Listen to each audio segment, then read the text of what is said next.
Nima shikoyatingiz bor? Doktor, egilsam belim og'riyapti. Yigilmi? Tavba. Следующий. Doktor, menga qanaqadir xabarlaringiz yo'qmi? Ikkita xabarim bor sizga. Bittasi, 1 oy umringiz qolibdi. Necha? Bir marta manikyurga ulgurasiz. Ikkinchisini ertaga aytaman, esimdan chiqib qoldi. Следующий. Qand miqdoringiz baland chiqibdi. Vo, tanangiz konfet ishlab chiqaryapti ekan.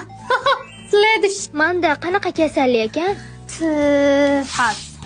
Siz simptomlaringizni Google'dan qaradim. O'larkansiz.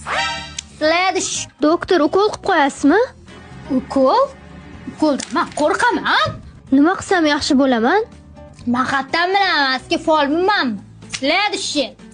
Oshqozonim buzilganligi uchun yuzimga toshmalar toshyapti. Zo'r kosmetolog bor. Gaplashib bering. Shotga chiska qilib qo'yadi. Shu dorilarni ichasiz. Yozgan dorilaringiz nimaga? Shamollashga? Mani qo'lim singan-u. Ichuring shuni, sizdan nima ketdi? Burnimni bitta tarafi bitib qolgan. Voy, shukr qilsangiz-chi, bir tarafi ochiq ekan-u. Следующий. Doktor, tomog'im og'riyapti, nima qilay? Marojniy zahar kesadi.